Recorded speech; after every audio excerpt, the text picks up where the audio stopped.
Equinor's Morro Bay offshore wind turbine energy project, secured in December 2022, includes plans for a large pier and support facility in Port St. Louis, Avila Beach.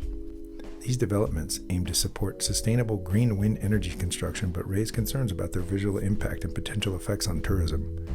Balancing renewable energy goals while preserving the natural appeal of Avila is crucial for green energy development.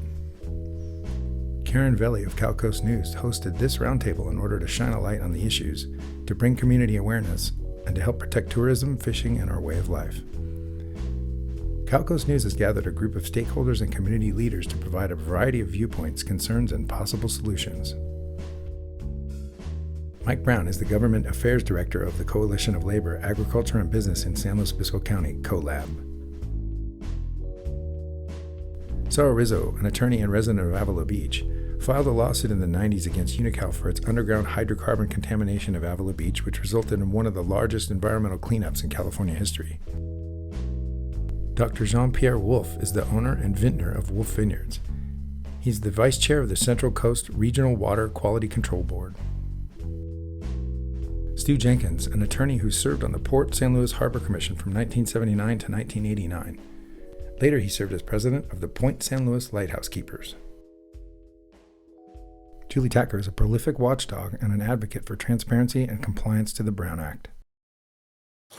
I want to ask you first, how did each of you become aware of the possibility that the port was going to be transformed into an industrial port, could be transformed? I think I saw something in the news with a rendering of the very large pier, and I sort of wrote it off and said, well, nobody's going to allow that here. I mean, you can't, if your steps wash away from your beach house to the beach, the Coastal Commission will not let you fix it. We spent 10 years in Santa Barbara County for the little steps in front of the Miramar Hotel, whose steps washed away, and it took us 10 years to help the hotel get a permit to repair the steps so the clients could go to the beach. So this would be astonishing in contrast to what the commission does and the height of hypocrisy by the state. Yes, I kind of mirror those comments. I've been involved in environmental issues for a long time. I served on the Avila Valley Advisory Council for many years, and I'm no longer there, but we have a community webpage email that goes out. The first time I heard about this was reading something about it in the Telegram Tribune. It mentioned it, but not into the detail. Like anything else, you have to start looking at the hyperlinks and what's going on and spend the amount of time. The thing that really upsets me, just looking at it from a cursory point of view, is when you look at this study that was done, it ranks Port San Luis Obispo as the number one place to do this big staging area, and there has been zero input from the community or even awareness in the Civic Center in Avila Beach that this might be happening. It seems like the last people that they want to know about what might be going on is the people that are going to be the most affected by it. So in my case, my first exposure to the potential project was part of the initial Diablo Canyon proposed closure in looking at what the alternatives were being considered to offset the loss of power generation of Diablo Canyon. In big picture, looking at the needs in the state of California to increase our energy production, but also its reliability through diversification. So solar was part of a consideration, and wind was part of a consideration. So, being aware of land-based wind projects and some of their limitation, that's when I got my first exposure to these offshore wind potential projects, and then subsequently, kept an interest, and through the various news media sources, kind of stayed abreast a little bit of what was happening. Well, I'm Stu Jenkins, and I first learned obviously about the offshore wind proposal from the news over the last several years as the federal government was leasing and deciding where to lease. And the area where the lease occurred is actually, it's almost as far north as Cambria and then up into off the Monterey coast, 20 miles out, maybe more. If you look on a map, it's as close to Cambria as Soda Lake is, if you were to drive east. So it's actually it's in the federal tidelands area. I first found out about the study because a spunky reporter emailed me a link and asked me what I thought of it. And then, of course, I've been following some of the legislation. You've got Assembly Bill 80, which dovetails with Senate Bill 286 and does provide for a way to expedite the approval of not only the offshore wind electrical systems to generate, but it also expedites the onshore areas. And largely because of my experience as a harbor commissioner, having toured a number of harbors over the years, when I saw the proposal, it seemed to me that the only possible place that onshore support facilities could be placed would be Port San Luis.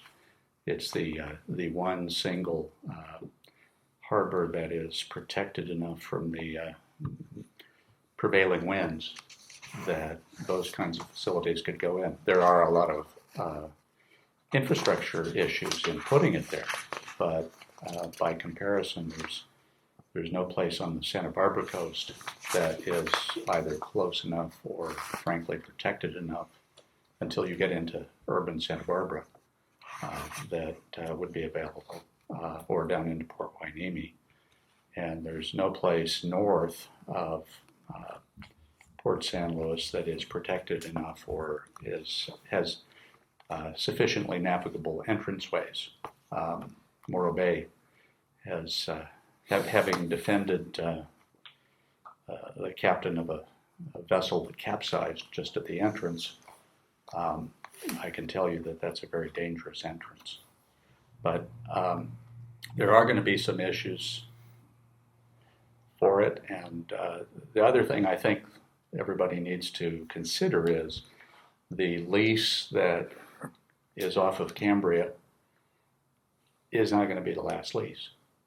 There's going to be leases down the coast, I'd predict, that the federal government is going to issue in tidelands. And so then the issue is going to be how do you construct and support those? So that there's going to be problems that need to be solved. I'm Julie Tacker, and funny thing is, I'm the daughter of a Dutch immigrant. So when I first heard about windmills, I thought, oh, wonderful, windmills are wonderful.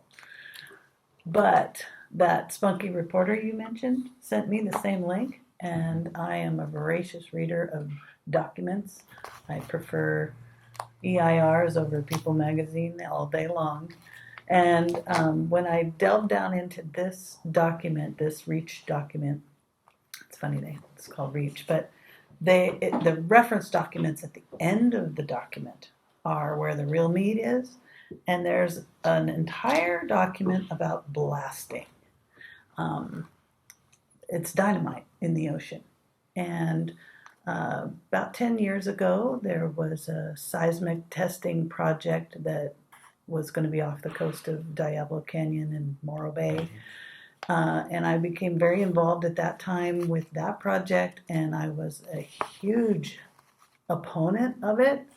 And I think in that document I read, for the first time in my entire activism career over 20 years, the phrase zone of lethality. And if a project has a zone of lethality, that means everything in that zone will die. And I couldn't see that for that project. And knowing that dynamite kills, I know that there's a zone of lethality for this project, whatever port is chosen to expand to supply these facilities. So, and when Karen mentioned at the top that this is an 80-acre facility, for reference, what is 80 acres? The entire community of San Simeon is 100 acres. So it gives you some perspective. That's a lot of area.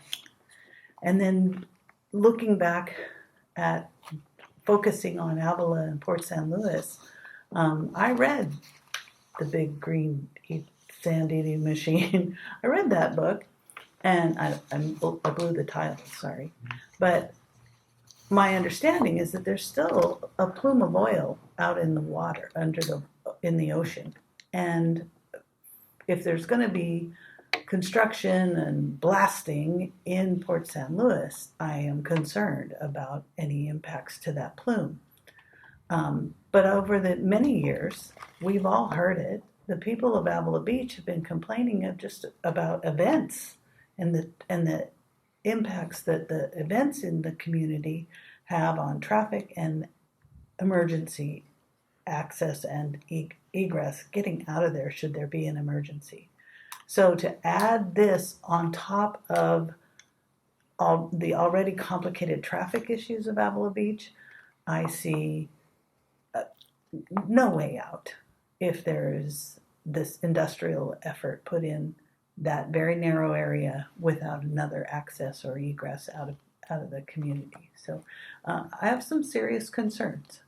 And I'll end with the largest concern I have is this legislation and this consolidated permit taking away the public's access to the process. This is expedited, and we're all coming on a little late to the game, and the legislation is making its way through the state, and I don't know if we can stop it, but at the same time, we need to be educating our neighbors to be involved and participate in whatever processes are allowed to us. And what do you think, the next question, the consolidated permit, how do you feel about that? And how do you think that's going to work here? So the capstone of SLO County's legislative program, its annual legislative program, is to prevent undue interference from the state of California in its affairs and to maintain as much local control as possible. That's a top county policy. So anything like this would violate that policy, which is enshrined in this county's government for decades at this point. And so I think it would be incumbent, particularly for the Board of Supervisors, in whose land use and jurisdiction is this community, not only the village, but the surrounding residential neighborhoods on the hills and bluffs around it, which are some of the finest residential neighborhoods in San Luis Obispo County, and they have been here for decades as well. So the fact that somebody in Sacramento or Washington thinks this is a good idea isn't going to cut it, because there is a lot that localities can do to try and prevent something like this. And some of you have already cited some analogies that would play into this. But basically, as a matter of policy, this thing would be in violation of county's basic intergovernmental policy, its land use policies, its environmental policies, its conservation and open space element, its land use and circulation element, everything that it has would be a total violation of those. Yeah, to pick up on what that, I think you're 100% correct. The hypocrisy coming from Sacramento and Washington is more than palpable in this situation.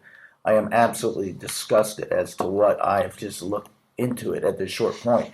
It seems like there's a concerted effort to do everything but to avoid local participation or awareness of this issue until what is considered a fait accompli. At that point, it'll be just saying, "Oh, let's pass around a couple of bucks to the fishermen. That's some stuff for the Chumash, and we know what's better." Which, being a resident of Avila for 30 years, is insulting. My children are raised in Avila. They surf at the beach. They participate in the events. And let me just address something out. Is the word NIMBYism comes up to mind.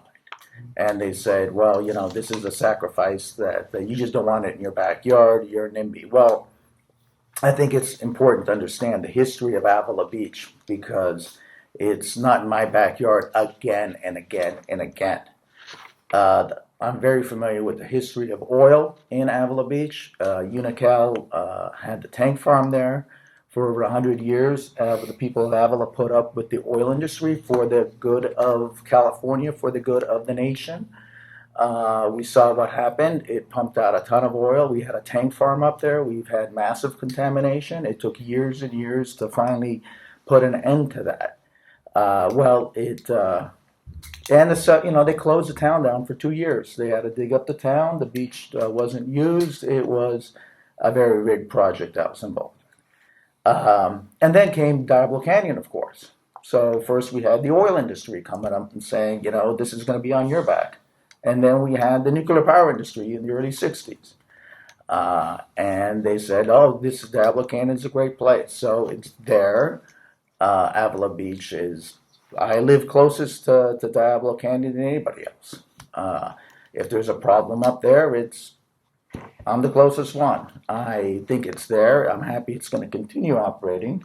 I think it's a great form of energy. But anyways, that's not for the discussion here. I bring those points out to say, to the people in Washington, the people in Sacramento, they're saying, don't accuse me of being a NIMBY. My town, the people per capita of Avila Beach have done more for the energy industry than anybody in the state of California, what we have been through. And to sit there and try to put this down our throats without even having the guts to come and saying, do you want it here? I think it's disgusting. So, I'm going to take a slight different approach to these comments and questions. Firstly, when there's a consolidation for the permitting process, when you have the lead agency, you still have all the other agencies who do have a regulatory role to participate in. And, if you do a quick 360 on this project, I think this meeting would last several additional hours if I had to list all the agencies which ultimately will have involvements. Okay, so that's point number one. And the complexity is actually at 3 levels. At the federal level, the state level, and actually still at the local level, because there are still participation and involvements locally when looking at some of the specific issues, and I'll get to that in a moment. Each of the agencies then are also obligated because of transparency requirements, which is some of the concerns that I see being expressed, is that there is then also a process to have public comments associated with each of the additional regulatory agencies being involved in the ultimate multi-pronged permitting process. Now, looking at it on the local issue and local impact, again, making a 360 evaluation, when you look at the local impact associated, for example, with increased density of population, you get into the questions about infrastructure adequacy, and infrastructure adequacy, ties to, for example, any additional burden to existing systems such as a sewer system, so those issues would have to be reviewed as well, because when we're talking about local impact, it addresses beyond, where do we put offices. It actually also, if you look at a facility, or pardon me, an industry that's going to generate a presence of hundreds of potential employees, what's the infrastructure impact in the community. So I think those are some of the, fair points to look at. It can be good for the folks viewing this to repeat the question. What is your view on the proposed consolidated permit with the Coastal Commission as the lead agency? My view is that I look at reality, which is what the legislation talks about. And part of the problem, and I think part of the frustration, is that we have this giant state. Sacramento is so far away, and there are processes. For instance, you can log into the State Assembly and the State Senate site, and you can view online the hearings that are held, and you can even submit comments at those hearings by phone. But most people aren't aware of that. And more importantly, by the time the legislation like this gets to the hearing stage, it's been adjusted in the back room, to use an old Chicago term. And what happens is a lot of people feel frustrated. I think it's important to send in written comments, if possible. Those can be emailed to the author. For instance, the author of Senate Bill 286 is Senator McGuire. The author, actually there's co-authors on Assembly Bill 80, and it's our own Representative Dawn Addis and Senator Laird. So I think addressing those would be helpful. But in taking a look at the Senate Bill 286, which is fast tracking, I think, basically the decision making now will be with the State Coastal Commission and the State Lands Commission as to leasing for these offshore facilities. I think they're going to have less control when they get inshore, but the State Lands Commission still has authority over the tidelands that have been granted to Port San Luis and to Morro Bay. So they have some authority, but understanding that if people still have the ability to ask for changes in what's going to happen. It's just not that they go to the Board of Supervisors. They're going to have to go to the State Lands Commission and the State Coastal Commission in order to bring the concerns out. And that's where I think focusing public comment can actually make some changes that will improve things like accessibility and roadways.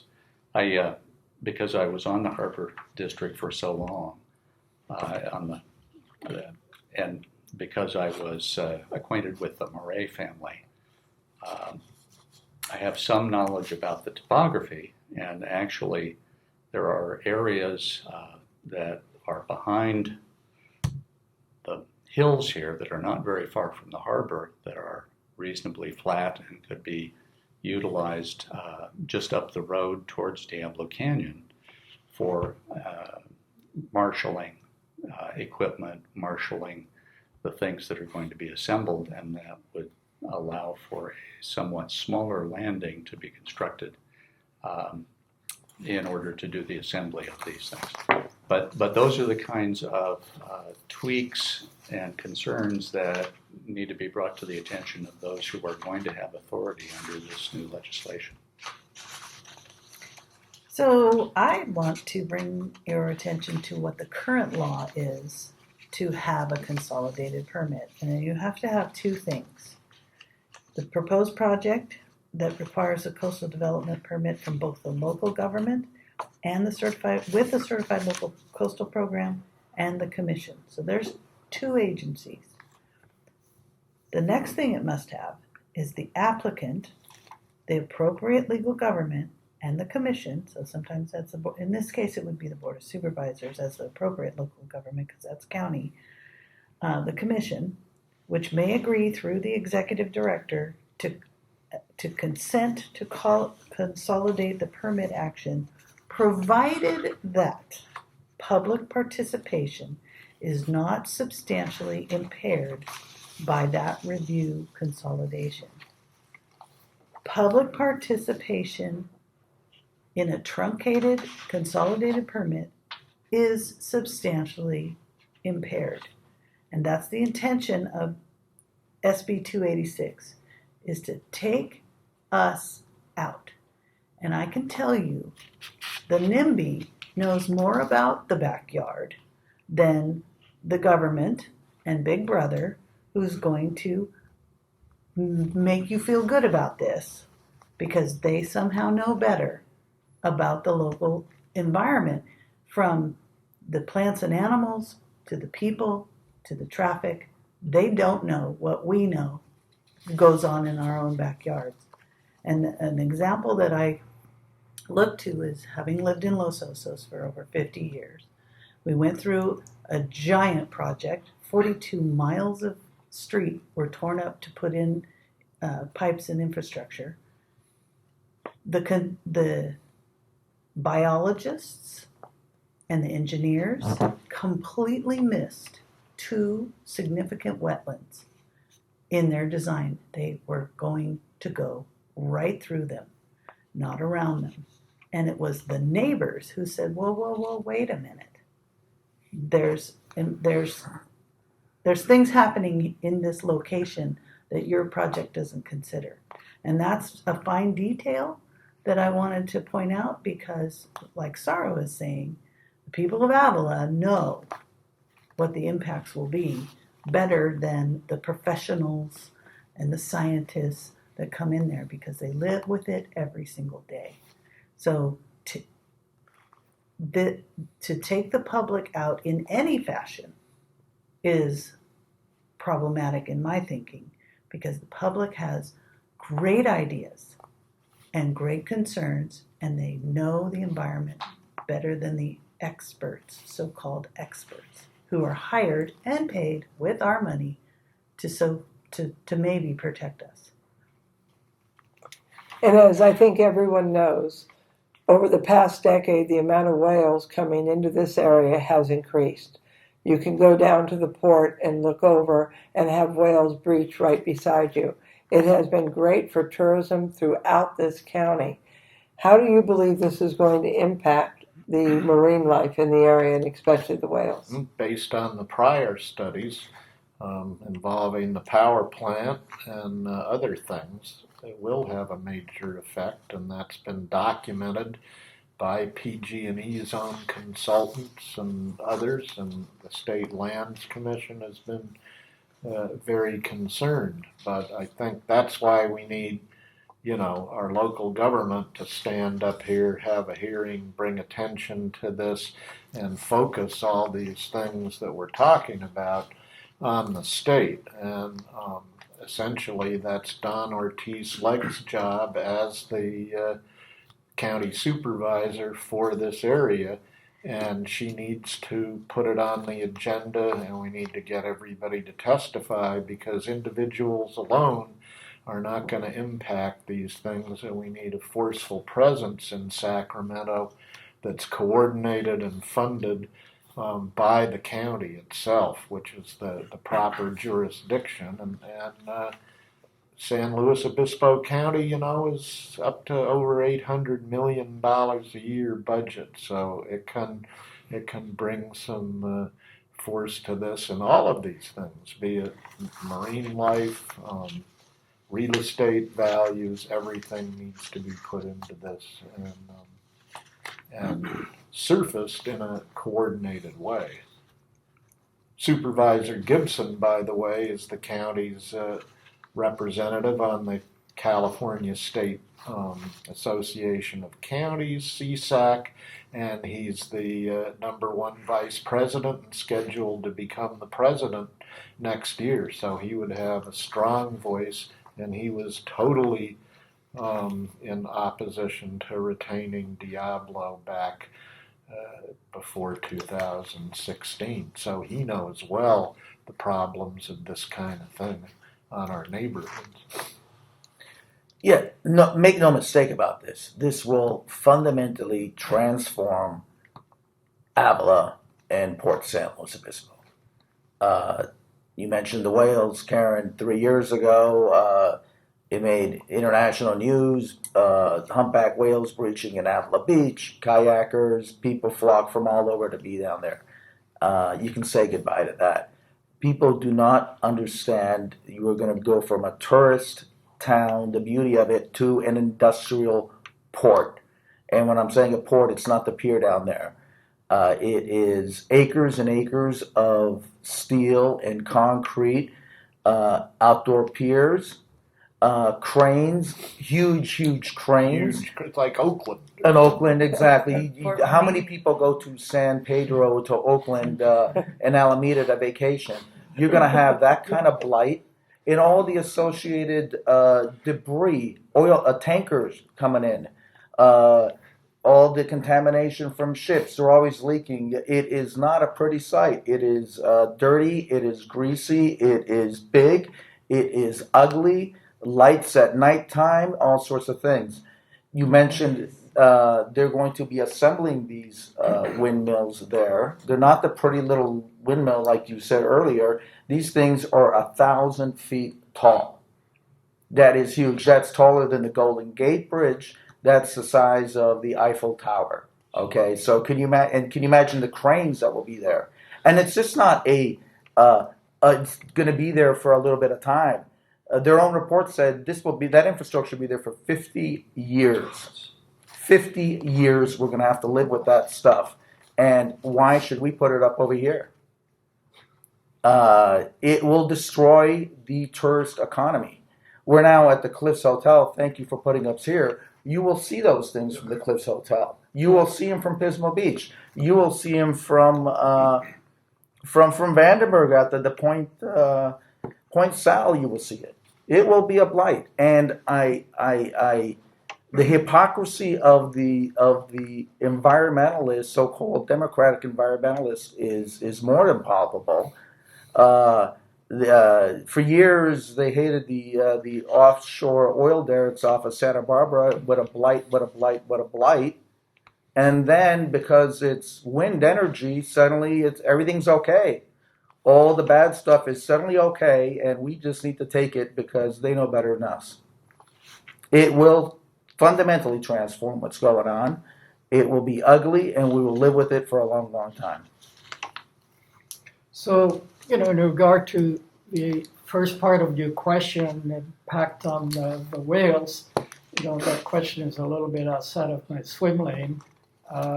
But I would see two aspects to it.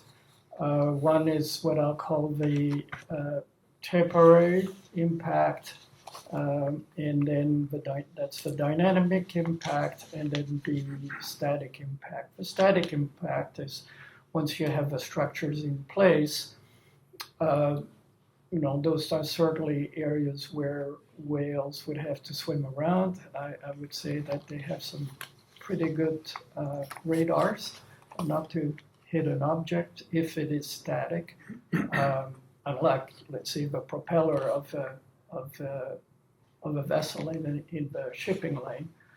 The more dynamic impact would be probably a temporary impact during the construction and the towing, but I would assume that regulatory environmental agencies would have strict requirements about do's and don'ts during the migratory period. But again, I'm not qualified to speak on that topic. Regarding, the infrastructure itself, many years ago, in my engineering work, I was the head of the commissioning for the Altamont Pass and Livermore windmill farms, the first phase, the second phase. By comparison, of course, those are little toys because they were pretty small. And then the bigger ones in the Altamont Pass and Palm Spring area. So those were bigger, and I was involved with those. And then the largest was the Boeing prototype windmill, which was the largest at the time. Unfortunately, that was more in what I'll call the bleeding edge of technology rather than the leading edge because it didn't work very well.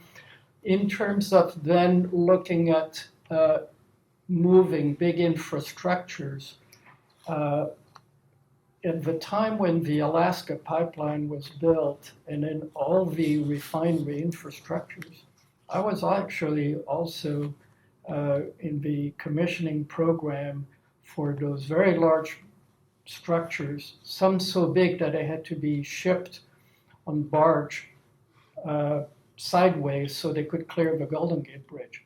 And the port use was in the port of Oakland, and there was a large available area. So this was for a decade the biggest construction project in the United States with hundreds of workers of various type of trades. But that was temporary because once the modules were built, they were shipped to Alaska and then eventually located in a lovely place called Dead Horse in Alaska. I have these fine memories.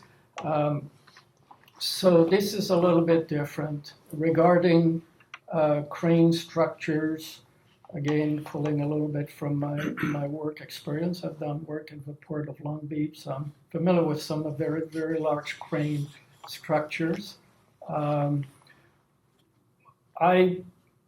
not here to, defend one location versus another, or I should say to opine about one location versus another, more in terms of if a location is used in Avila, what are the other regulatory agencies' role?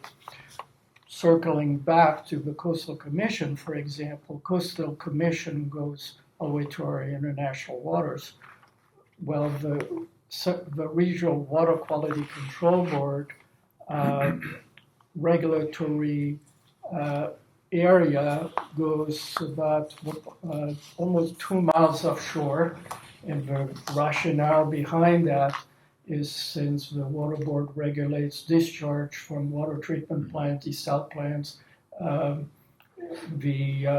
stream habitat, etc. It has that regulatory role, and so these are overlaps in the permitted process, but in the overlap, there is involvement of these other agencies. So to the point I was making originally, it's not because you have one agency assigned as the lead agency that there is no involvement contribution of the others.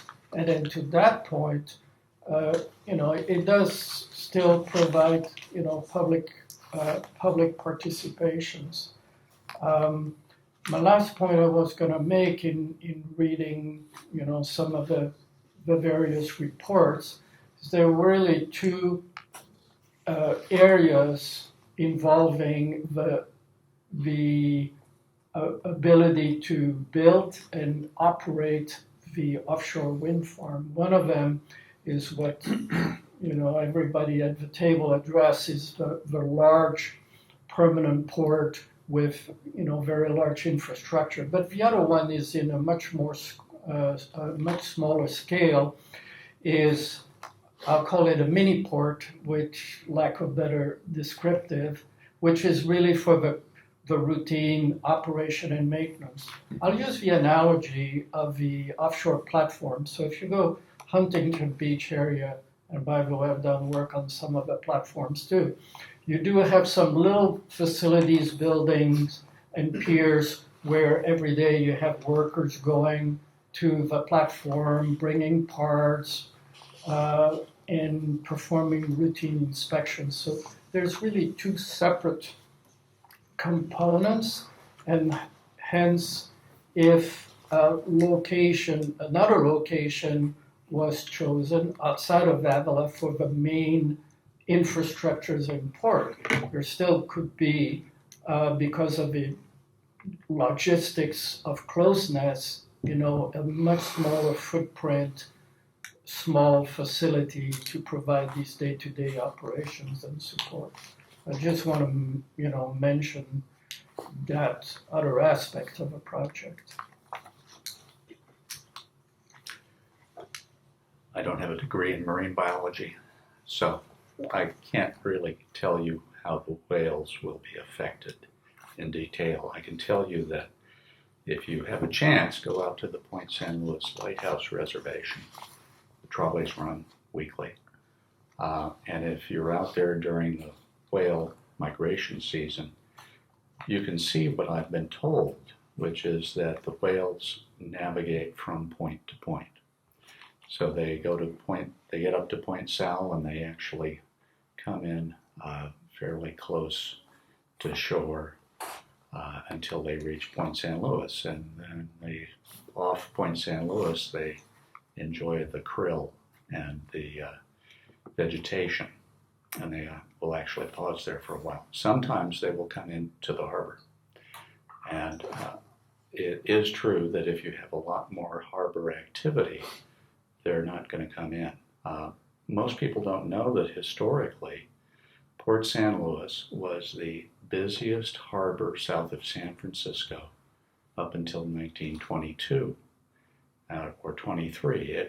It actually had more shipping at Port San Luis than any other harbor south of San Francisco until a tidal wave coming north from Santa Barbara wiped out half of the Hartford Pier, which actually went out to approximately where they're proposing this landing.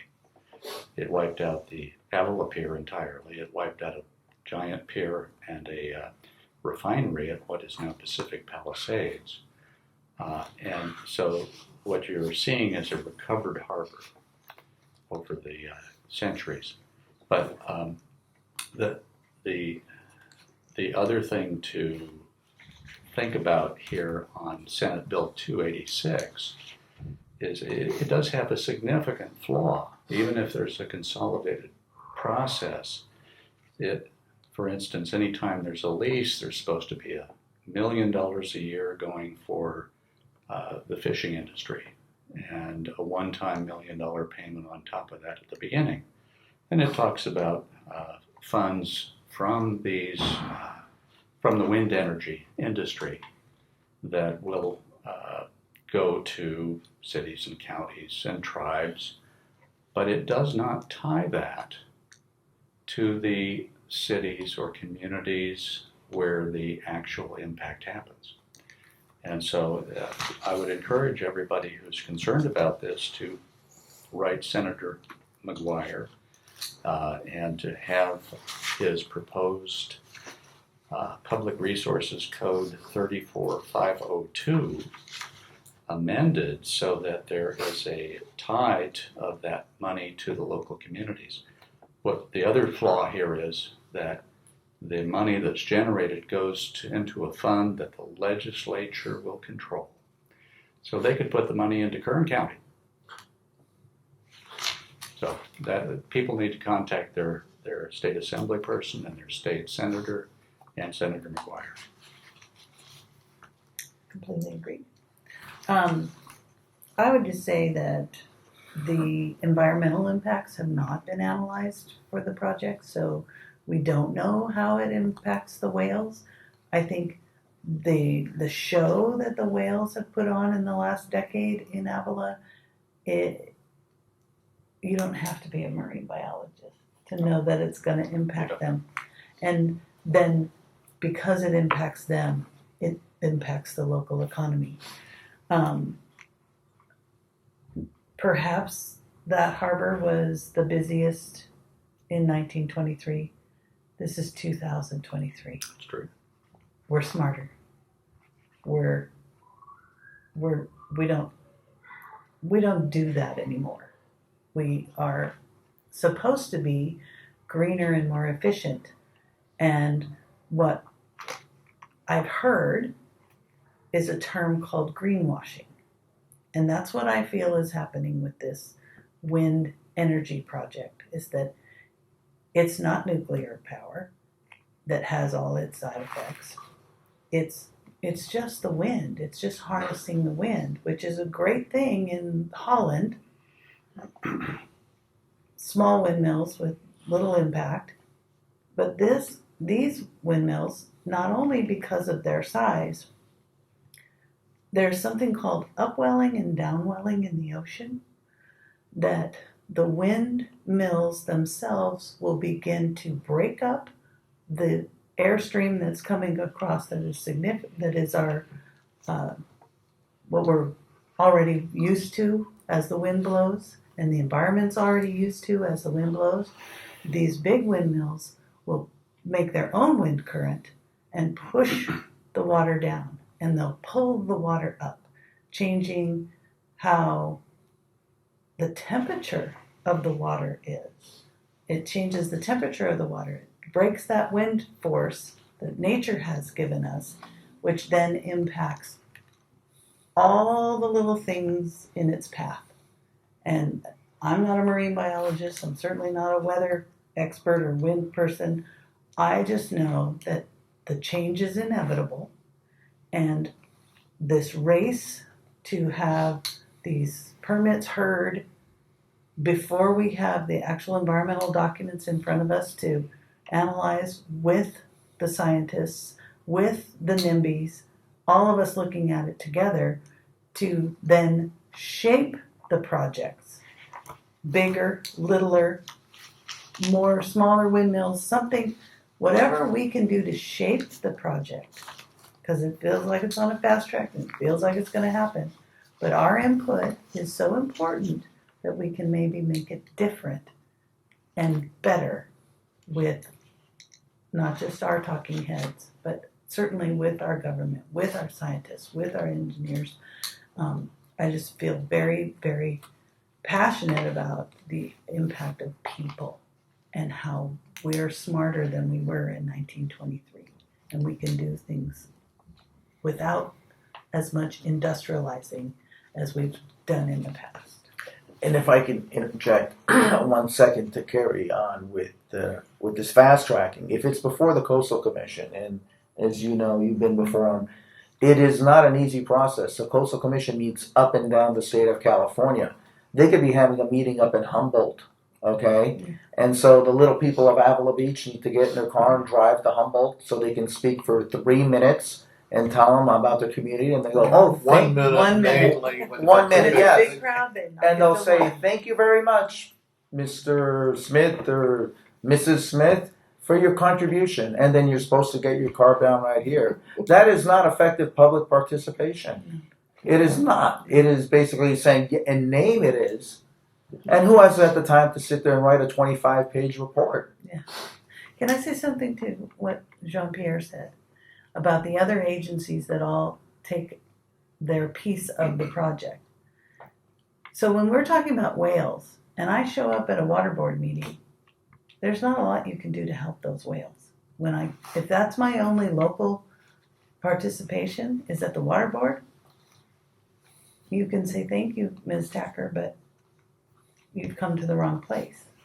So while each agency, and the State Lands Commission, just like the Coastal Commission, is one of those giant sacramental agencies that doesn't meet locally, and we'll have to go to that we'll have to take our cars up there too. And Mr. Rizzo's point is actually very well taken. And the way to improve this legislation, again, there need to be ties. So this is not going to be built overnight. The fact that the legislation is fast-tracked doesn't change that. But what can be done is to not only ask that the legislature tie the contributions of money to take care of the impacts to the communities that are affected instead of just giving the legislature carte blanche, but if the State Lands Commission and the State Coastal Commission were required to hold meetings in the county where these projects were going to be offshore, they would have to be held here in San Luis Obispo County. Both of those agencies would have to hold all of their hearings. And that's something that can be inserted in this legislation before it's passed if people will contact Senator McGuire, Senator Laird, and Assemblywoman Addis. Okay. Yeah, the question is, our local representatives, how come they're not doing that Already. on their own initiative, on their own? That's Why a do very we good have to question. sit there and say, please do it? Maybe It they seems to didn't me read that- CalCoastNews to find out this Well, problem. no, what I tend to find is that they get their marching orders from higher powers in Sacramento. Let's be honest about it. If you're on the Coastal Commission, you need to be either appointed by the governor or some of them are appointed. 4 appointed by the governor, 4 by the pro tem of the Senate, and 4 by the Speaker of the Assembly. Exactly. So if you're not part of the deal to begin with, you will not be on the Coastal Incredible. Commission. And if you say no, then you'll probably be off the Coastal Commission. Exactly. Just a couple of little points or comments on, the fellow panelists. One is, I'll actually say thanks to COVID, one of the few times where I would thank COVID, Zoom is now an option, so I would not That legislation I is would going not through too. suggest that you have to drive to a meeting every time. There are some exceptions, but that has been a big transformation of the regulatory agencies, the ability to participate remotely. Yeah. So that's one clarification. The other one, yes, you're correct. If you came to a water board and you ask our view associated with the whales, that would be outside of our swim lane. However, we kindly redirect you, for example, to NOAA, because some other agencies do have also engagements, and that's back to my point about the plethora, and I'll keep using that word, of agencies involved. That by itself, I have to agree, is not necessarily for the faint of heart, because unless you have a lot of time and skills in being able to peel off all the different involved agencies, I would say for the general public contribution, it's not always easy.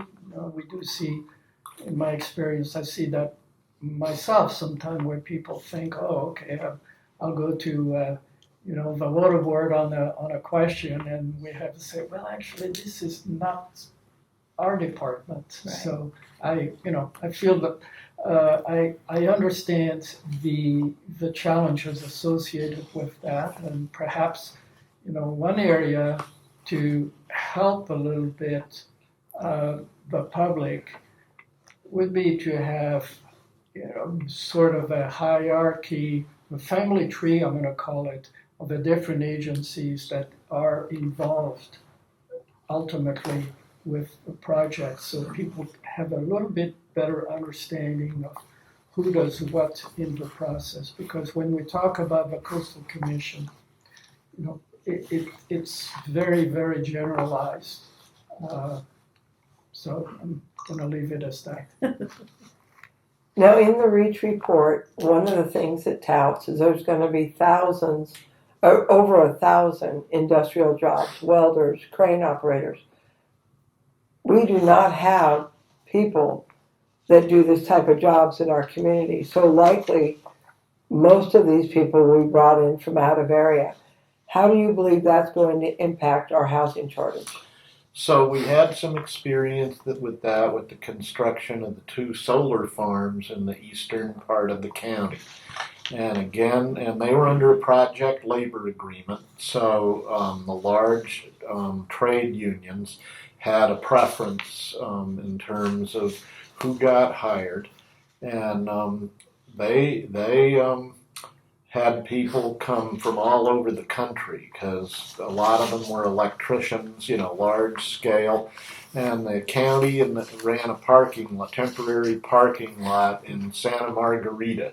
And you could go to that parking lot and see the license plates from Louisiana and Texas.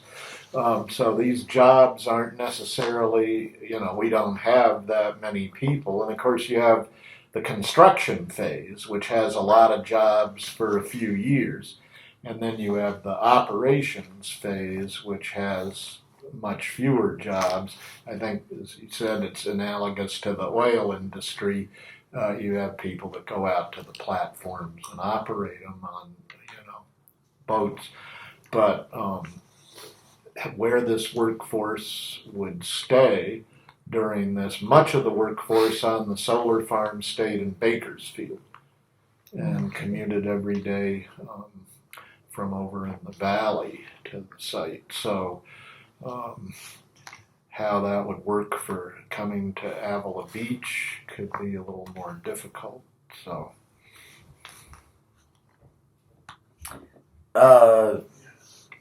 Certainly, first of all, you have to look at the unemployment in San Luis Obispo, just like the rest of the state, is already pretty low. It's not like there's a big demand that we need to have jobs.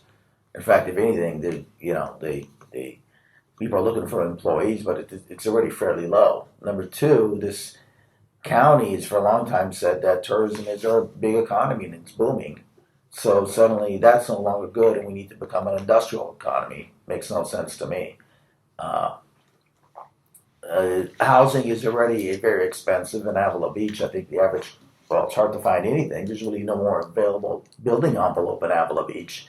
And the rents are already very, very high. So when you talk about the economic impact, if these people come in, and then it's just going to make things more expensive. So when we talk about the economic impact to single family, single moms or single parents, they're going to get priced out of the market, right? So who's going to look out for them? So when they sit there and say it's going to be all a bunch of beautiful things that are all going to happen, there's the other side of the coin. People are going to be outpriced, values are going to go up, congestion is going to increase, quality of life will probably go down. So, couple of aspects. One of them, on a small scale, not certainly the scale that potentially this project would bring for the construction phase, but if I take the example of Diablo Canyon, when it's refueling time, we have several hundred people who will come for a certain period. And the PG&E has established for many years temporary parking in different locations and then shuttle service for these temporary workers. Certainly on a smaller scale, but that has happened over many years. Regarding the impact that was cited, typically agencies have to look at several things as part of permit processes. One of them, it's the project, what's the impact on due to climate change? Oddly, but it is, because one may argue, well, this is a project to address climate change, upsetting using green energy versus fossil fuel. But that's one. So that actually gets into everything from sea level rise to impact due to floods, because we're moving more, and we have moved in the regulatory world from, the old approach was a 50-year storm event to 100, and now actually for new projects it's 200 years because of the significant changes that we see with big storms. So climate change, the other one, which I think will tie potentially to when we talk about the impact to local folks, is the impact to the what is referred to now as underrepresented communities. The old term was DAC, disadvantaged communities. So that is one area that is part of an evaluation. And hence, when you take areas even such as in Avila Beach or a location, you do have underrepresented community. You have also, it was mentioned earlier, tribal impact. So those are all part of the evaluations.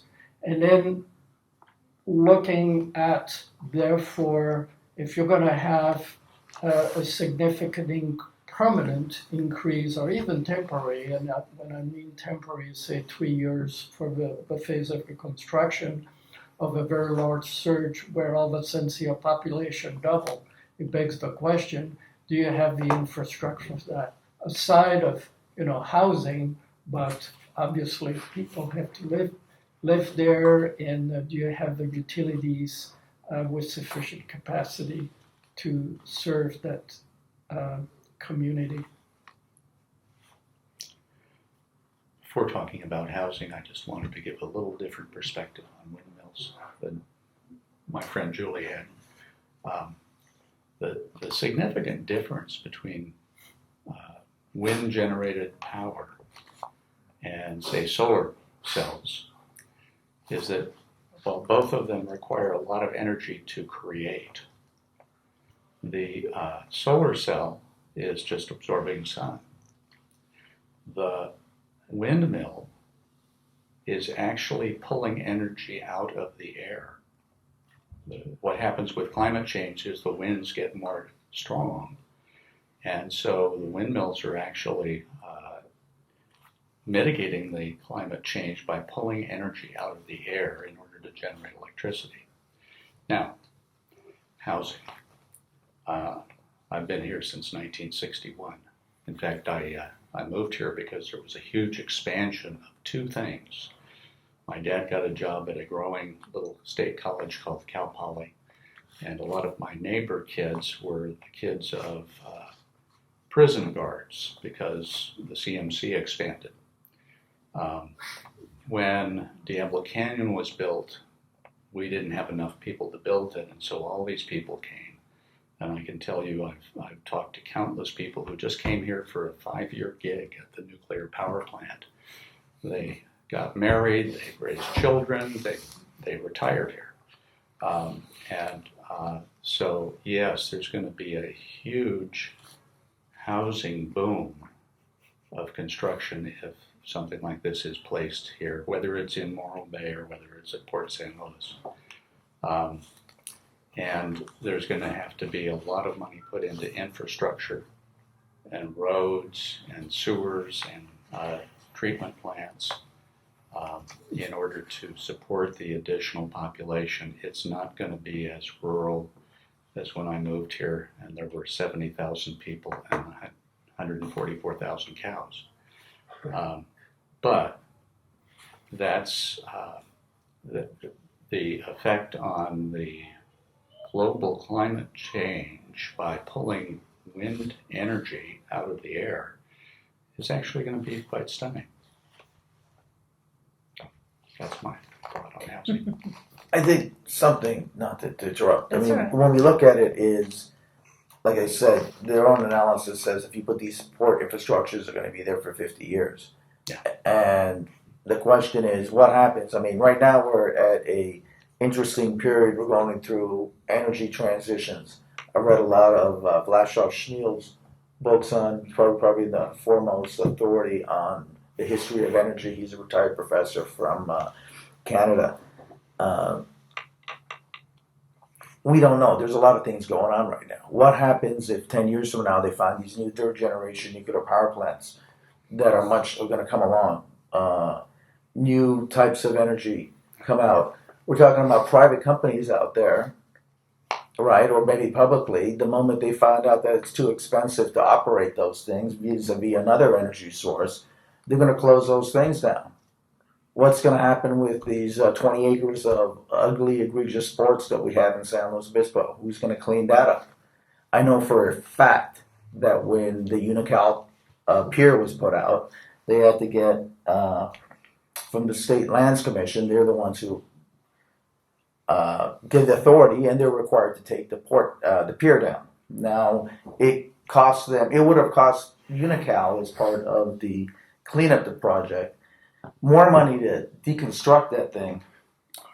So they went ahead and gave it to Cal Poly. Worked out okay because Cal Poly picked it up for a marine thing.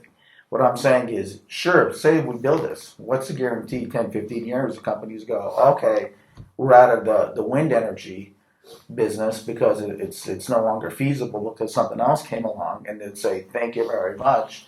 And now we're stuck with something out there for acres and acres and acres. Who's going to pay for that? There is no doubt. That's already happening out with some of these abandoned oil derricks out there, right?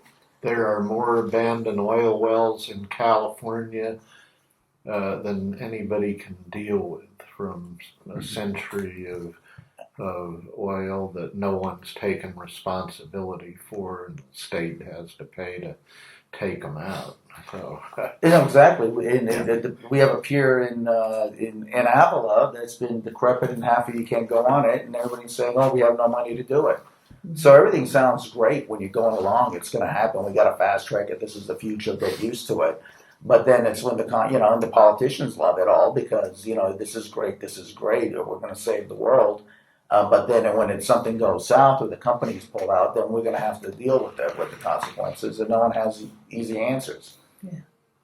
So just on the housing subject, when the reference to when Diablo has its outages and you have an influx of employees, this is on a much larger scale. This may be a 5-year window of construction.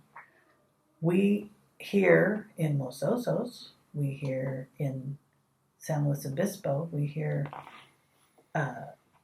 certainly the South County, Pismo Beach, Arroyo Grande, Grover Beach, all of them about water. And we had an analysis at the county where to put a new town.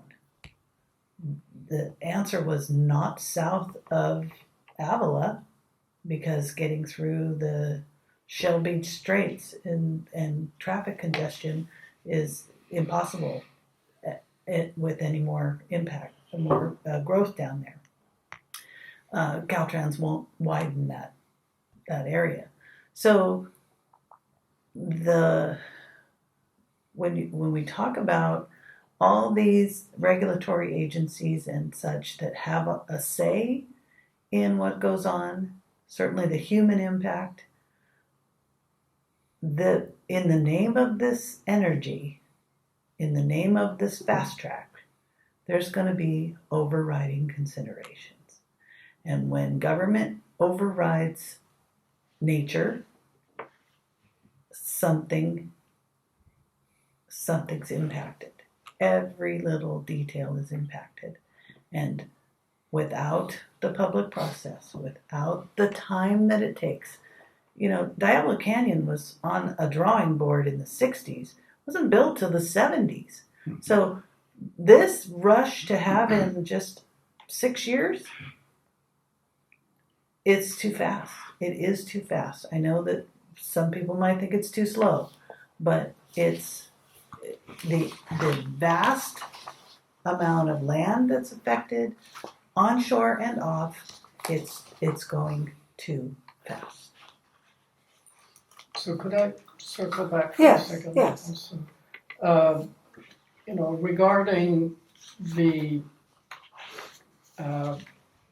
energy generation in the next generation of technologies, I think what needs to be kept in mind, big picture, is the diversification of the energy generation portfolio. Meaning, if a new generation of nuclear power plants, come to fruition, and there is a lot of research being done in that area, and also even switching from fission versus fusion. These would be welcome addition, not subtraction necessarily to wind energy. So that's just my personal view, and I would like everyone to be reminded that if you go to other countries, wind energy is not a new thing. Okay, you mentioned the nice windmills from Holland, but I need to take you in other places in the North Sea and along the coast where this technology and offshore wind exist in other countries. And in fact, I'll submit to you that you're not going to see many aspects of these offshore windmill components will come from other countries, because that's where the technology comes from. So I wanted to bring that to the conversation. And then lastly, when looking at impacts, one thing that, and it would be heavy lifting, but it probably has the possibility of being somehow mitigated. But if you do look in Avila, then the density of workers, you have the Diablo Canyon employees assuming renewal of the licensing, and even if the license is not renewed, you still have to have many years of operation.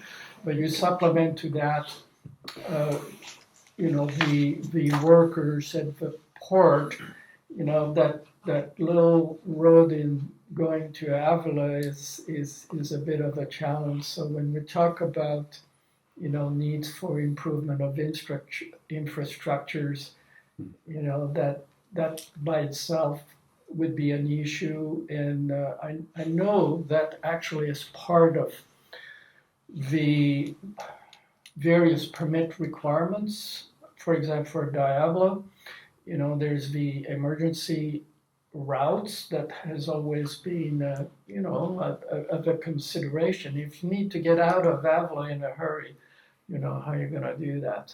And that has been, part of actually traffic studies, etc.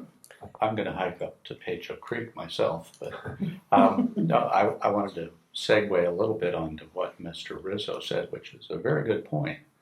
And I think people should be writing Senator McGuire and Senator Laird and Dawn Addis, the Assemblywoman, about Senate Bill 286.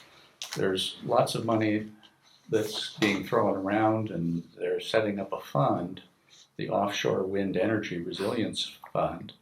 Again, the money needs to be tied to the counties that are going to be impacted, not just given to the legislature to give out. But like Diablo Canyon, if there is going to be this fund set up, there should be a decommissioning fund, because he's right. If all of a sudden there's a fusion nuclear power and these companies no longer want to support their windmills out there, there has to be money to take them down. Now, the other thing is, because of the size of these installations, the 1,000-foot tower plus the floating dock that it's on, that is towed out to sea and tethered, a lot of the materials will be shipped in by something old, a ship. And they'll come from places like Port Hueneme and Los Angeles Harbor, and they'll be offloaded right onto that landing. I don't foresee all of those materials coming in on Avila Road. But there's certainly going to be traffic impacts. The other thing is that landing, if it's constructed there, could be reduced significantly if there is a purchase of these parcels that are on and behind the Diablo Canyon Road. There's some nice flat areas in there, and so those could be staging areas. And that's kind of segueing into my next question. What do you think they could do to change the design to not harm the tourism and our way of life in the port at this time? I think, if they're really serious, they should do it from existing industrial areas, be that LA, probably Long Beach, and or Port Hueneme. Maybe you got it's pretty big Navy ships sometimes docking in there, and the distance, I don't think at this level, for the construction is that big a deal, to come from somewhere like that. For the daily operation, once it's here with crew boats taking the staff out there and maintaining the turbines and whatever, that could come from around here. But I don't see why they have to be this close. They can't bring them by land into here anyhow. No. So No way. is it going to be there's some assembly, you're going to bring the components in here and put them on that huge concrete pier that we've all seen and do something to them and then reload them and take them out there. It seems like you'd want to just do that somewhere and then go straight to the site. Why have this in the middle of it? My understanding was that they'd actually be manufacturing them out of, or assembling them out of the parts on the landing. And they could do that just as well in Long Beach or They could. And there is an issue there, though. And if you've ever been dealing with the navigation between here and Port Hueneme or Long Beach, you have to go around Point Conception, which is pretty treacherous. And so these barges that they've essentially designed to be the base of these windmills, they're not like a ship that can cut through the waves. They'd have to be towed. Push them with giant tugs, but yeah. I mean, you don't need to go out there in a northwest gale. Wait till it goes away. I mean, That's a good point. Yeah. Well, it hasn't been mentioned about trying to put it in Port San Luis. And the driver, I think, and it's mentioned in the report, is the Vandenberg. There's a reference document called Building a Thriving Space Enterprise on the Central Coast of California that's referenced in this report that talks about how Vandenberg and the space mission would be using the port. So there's kind of a dual purpose going on here, but having the Vandenberg aspect gives it a federal nexus, and there's a whole lot of energy and focus on expanding our space force, and so I think it's a convenient way to have those large scale projects more locally for them. If I can interject, there's already use of Point San Luis by Vandenberg. Mm-hmm. And the federal government actually has installations there at the lighthouse that help Vandenberg track their missiles. The reality is, when you're looking at the report and you're looking at their suggestion or the potential for using a harbor at Vandenberg, I've seen what they have there, and there's no way that you could do that there. There's a submarine harbor, a very small one, and there's a very small harbor that is totally artificial. Yeah, the military thing cuts a couple of ways. For Vandenberg, if the rockets got bigger, they get them delivered by water, Sure. some component. On the other hand, the Navy's very worried about these huge things connected to the bottom by steel cables and the interference for submarine detection. And they were blocking this, and I presume the president probably grabbed some 4-star admiral by the neck and said, stop objecting. But the people at Vandenberg, Vandenberg was a test base, but now it's an actual warfighting base with a couple of squadrons of anti-ICBM nuclear-tipped missiles and silos out there. So it's become a primary target for the opening phase. So now I'm the Chinese sub-skipper, right? And all that stuff's out there, and I know if I can sneak in there, the Navy anti-submarine stuff, and then I can fire a cruise missile out a torpedo tube at Vandenberg without anything going up and being detained, and it will hit in a few seconds rather than this half hour for an ICBM. So it cuts a couple of ways from that standpoint. Well, and it just as easily could cut the other way where there's detection equipment on the cables. Well, on them maybe, but it certainly would be something. But it's interesting that the Navy suddenly shut up about this last year. It was just boom. So, and they were squawking a lot. No, with regards to they've ranked Port San Luis Obispo for these on the short list, number one of the staging and integration sites, and that's the big one. That's where they'll be assembled and whatnot. I agree with you that maybe they should look at a place that's already developed, already have an industrial port. Why ruin a beautiful, pristine piece of property that everybody enjoys? It's environmentally gorgeous. It's very important to the Chumash. Why put it there?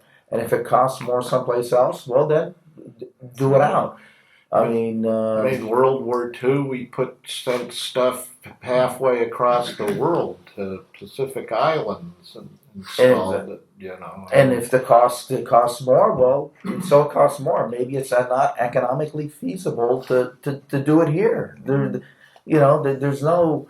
It's only because some politicians in Sacramento decided that we need to have offshore wind. That now they're trying to put what could be considered a square peg through a round hole. And let's make it happen here. And I don't know. And don't question it, because it's going to happen, and it needs to happen here because it's the cheapest. I would like to find out who these wind companies are.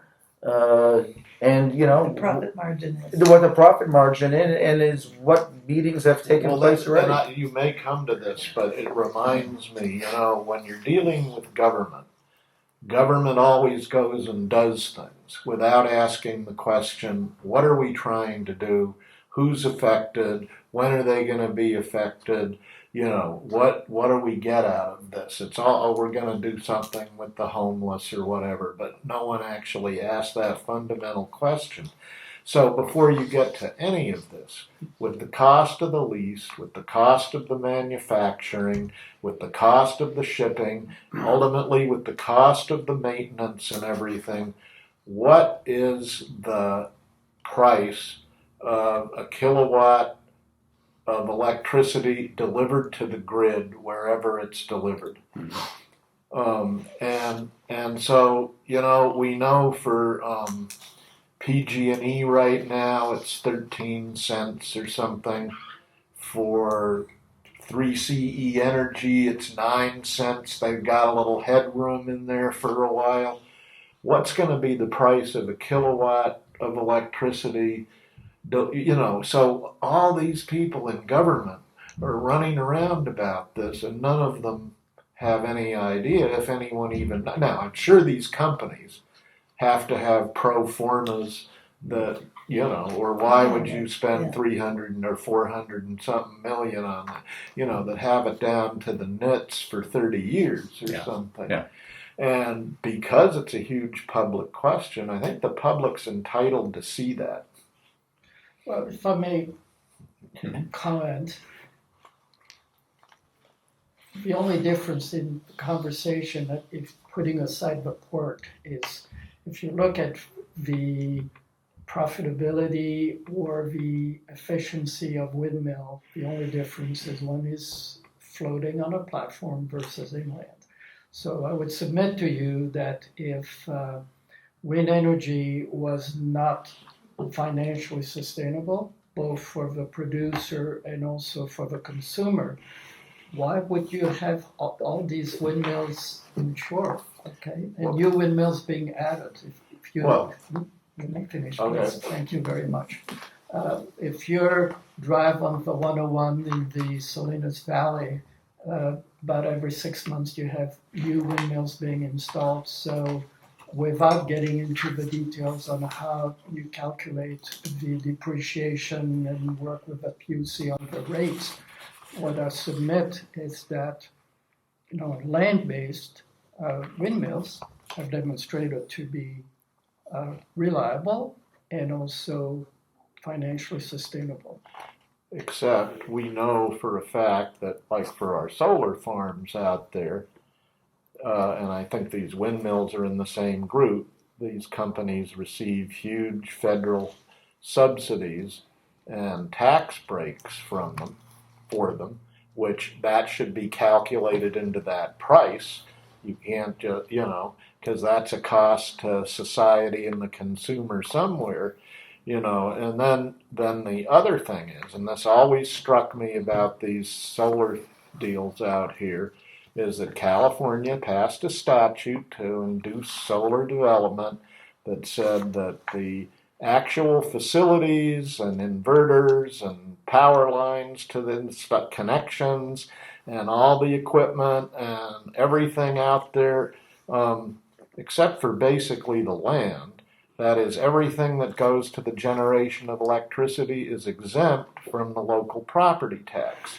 So here you have a power plant and Diablo that pays the school districts in the county and everybody else 30-something million a year in aggregate. And one of those solar farms, I think, is 800,000. One of them is a little more because it has so much land. That was the trade-off for society. We love this idea, but and we're feeling it from PG&E, who got in there and bought some of this early energy and is now stuck with these high per kilowatt hour costs. And if I can follow up on that, Mike, so where's the originally, if you added solar to your home or your business, that was exempt from property tax reassessment. If you added a windmill to your property or farm or business or home, that was exempt from property tax reassessment. But just a few years ago, because of pressure from certain interest groups, suddenly the exemption for windmills on land went away in California for your property taxes. And now if you add a windmill, well, that's going to increase your property taxes substantially. Whereas offshore, this is where tax policy tends to drive things. If somebody's offshore and they put a windmill out there, well, especially if it's out in the federal zone, there's no property tax. And I think that's okay in and of itself, but then what's the impact of as it comes on shore? And there will be some forgiveness or there'll be some sort of processing that it needs and transformer yards and all of that could be subject to the property tax. But when we're calculating the cost per kilowatt hour, those subsidies should be included because it's not a pure private sector deal here. Which brings me up to another point I want to make, and two things. First, the cost estimate, and this is just in this little report that came out, if they do this big short list, it says anywhere from at a minimum of $2.4 billion. That's billion to put it in Port San Luis Obispo. And as we know, the question is, I don't think that's going to be on the shoulder of the energy companies who paid the $400. That's going to be public money is going to come up for that. Well, these things are heavily subsidized by the feds and the state. So it would be $2.4 billion, and as we know, that's probably the initial thing. If it ever gets done, it'll probably be closer to $4.5–5 billion. And you're more of an expert on this, but you talked about the ones going up in the, in the Salinas Valley. I'm not aware that you need that level of infrastructure in order to put those things up here. The reason you have to do this whole big level of infrastructure is because you chose to put them out in the ocean. You put them up when you Natural talked about force. Altamont. I'm unaware of a $2.5 billion infrastructure taking Yeah, place. and I was strictly comparing and contrasting a windmill itself in terms of the Exactly. technology. So all these negative impacts are because they chose to put them out there. And I don't have anything against wind. I think it's I spend part of my time in Italy, and I see a lot of on land wind facilities, and they work and they're efficient. And you're obviously an expert in this field. But the I'm question not an is, expert. Anybody who calls themselves experts means they haven't learned enough. The more we learn, the more well, we learn. you know a lot more about it than I do. But what I do know is that I'm unaware though that you need to spend that level of money to put them when you put them on the land, and it's just like we want to put them in the ocean, and the companies or whatever they said so. And by the way, government taxpayer build us this $5 billion port, because as we know, when the state does anything, for example, especially this state of California, look at our rail project, right? It was, 10 years behind. Started at $9 billion. It's now $121 billion. Yeah. And $33 billion of that is simply to go from Merced to Exactly. So Visalia. I don't know. I mean, it's absolutely incredible. There's no question that there could be wind generating windmills that could power a good deal of California, just putting them across Santa Maria Valley by Guadalupe, and right at the mouth to the the Santa Ynez River Valley? Yes, just at that big bluff that's up behind the Santa Ynez River when you're going across the bridge. Mm-hmm. That's all part of a huge 5,000 acre ranch owned by one guy, and he owns on both sides of the river, and he has volunteered to do that, but the state and everybody in zoning authorities won't let him do it. Plus, he'd get a huge tax increase from the installation. Yeah. But Well, what we're talking about is this project, and it's the kind of thing where I really think people should be contacting their legislators to, if it's going to happen, it needs to be fine-tuned. Just not to be late on, the windmills proper, but the attractant of having offshore windmills is because of a consistency of the amount of wind versus inland, where you do have, because of the land temperature changes, you do have your time of a day where you have increased and decreased, and significant studies have been done, in that area. The other point is the strategic location of having access to transmission lines. It's not just the simple thing of putting windmill. That's a growing issue too. That's a big item, and where you do have in that general vicinity, you do have 115 to 50 kV transmission that allows you then to take that energy and connect it to the bigger infrastructure and not stop there. Does anyone else have anything they want to bring up today?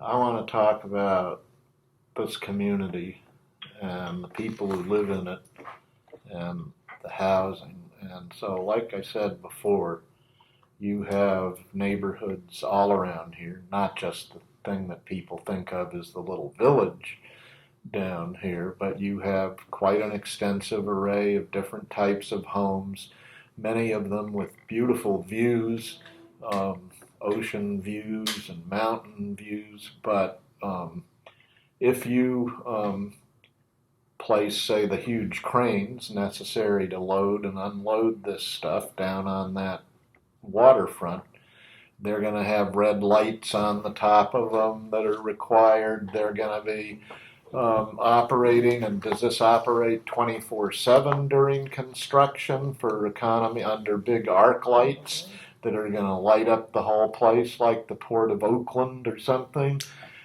Is that going to happen? And what's that going to do to the value of those homes? And I think if the legislature or anybody simply says, well, we think there's a bigger public interest and we're just going to ram it down your throat, that's a taking. And it's an illegal taking, and people would be subject to huge compensation and damages, particularly if they're not following the normal processes. And people ought to think about that, because, you know, I have a $4 million house, say, up there in, what is it, Blue Hill, or I can't remember the name of the real fancy neighborhood, but I snuck in and it's absolutely gorgeous. You know, gated community up there, and it's going to just devalue the hell out of it. Can you imagine 2 in.the morning, they're unloading a barge with the whole place lit up like a 3rd floor of hell It's out there? noisy. You know, They're noisy. and noise. Mm-hmm. I mean, I can't believe. I mean, it is reckless under the law, and whatever the legislature thinks, at some point, you know, somebody's going to get into this, and there will be, you know, severe consequences.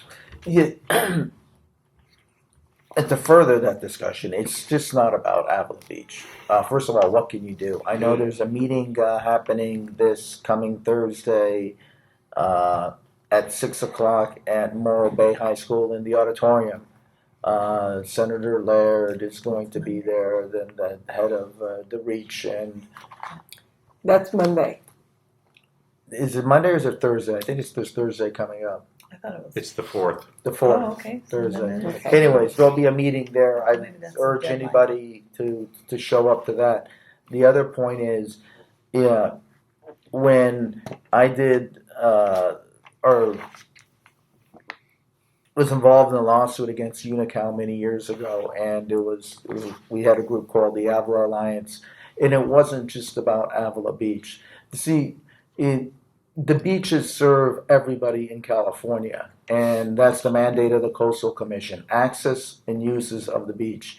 It's a reason that the beaches are free. It provides recreation for everybody. So when it's hot in the valley in the summertime, you load up your kids, you get them to get out there, you can park, you can go for free, you get to raise Park your at kids the at the Cliff beach. Hotel where I am. Out there. No, but it belongs to everybody. It's a resource that the state is entrusted to keep it for everybody.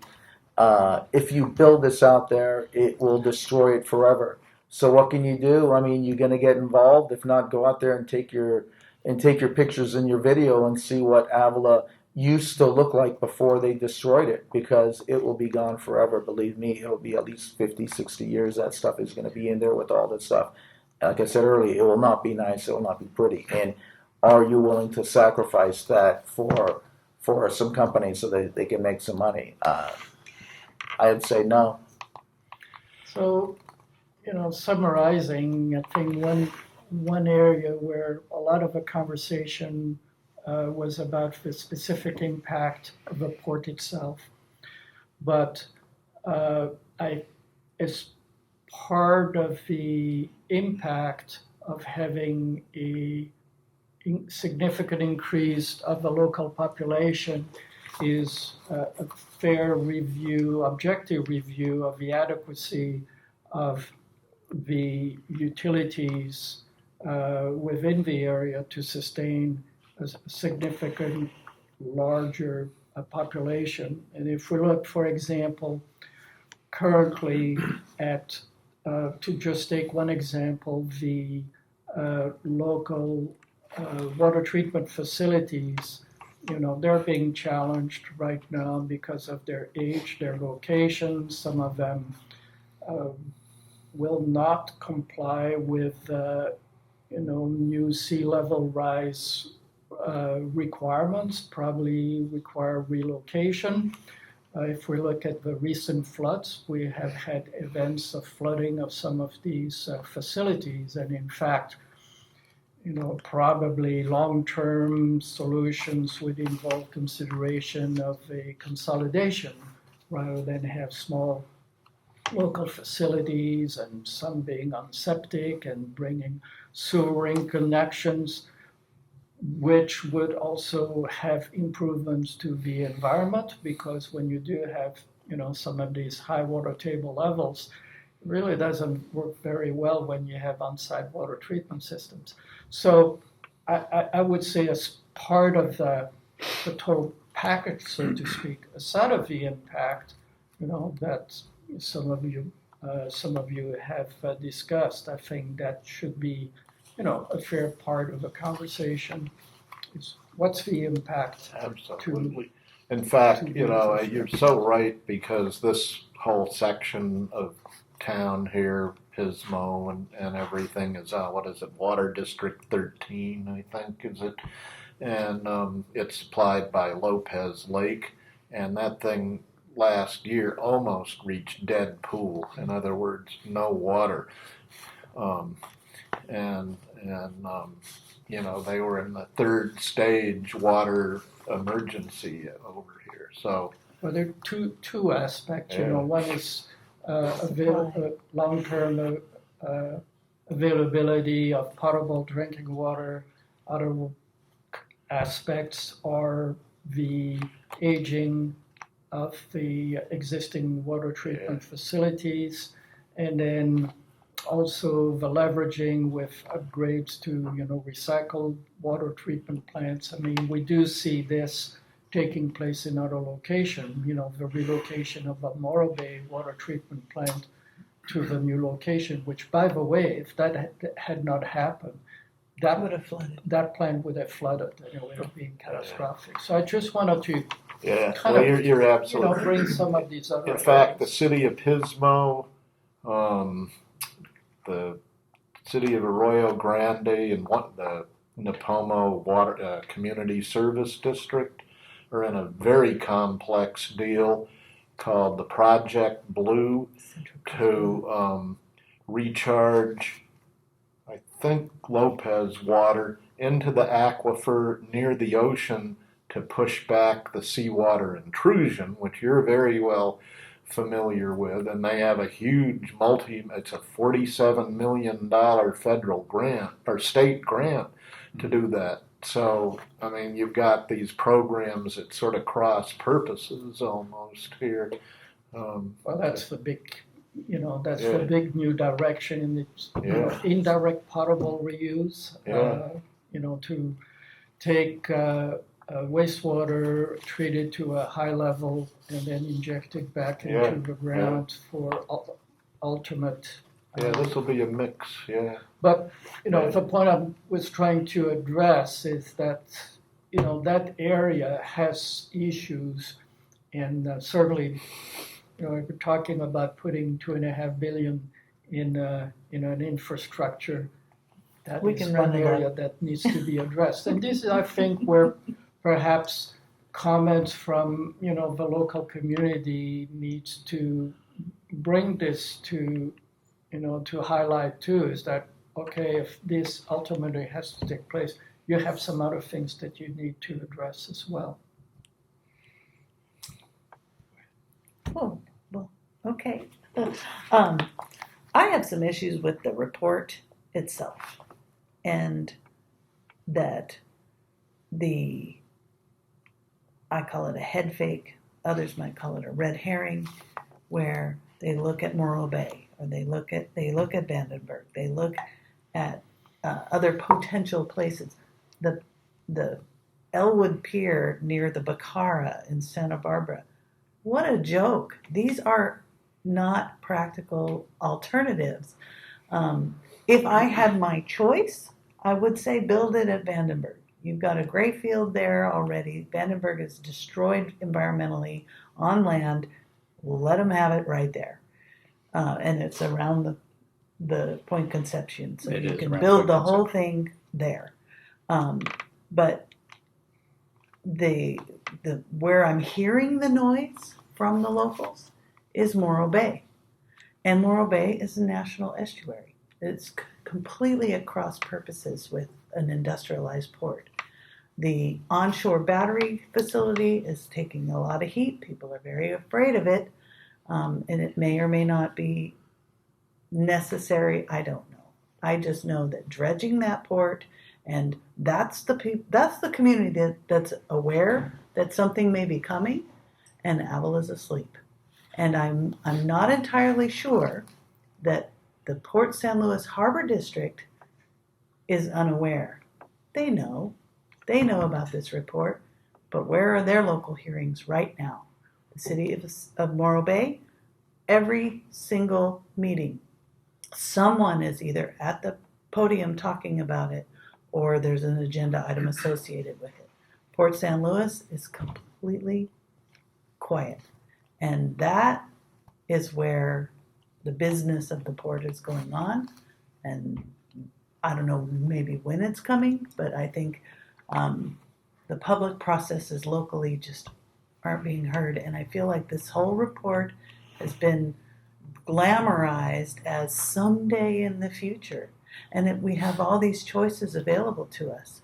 But really, Port San Luis has risen to the top, and we don't have the environmental documents and all the impacts associated with it to know what the actual environmental costs are, and then certainly not the dollars and what it impacts resonates throughout the community.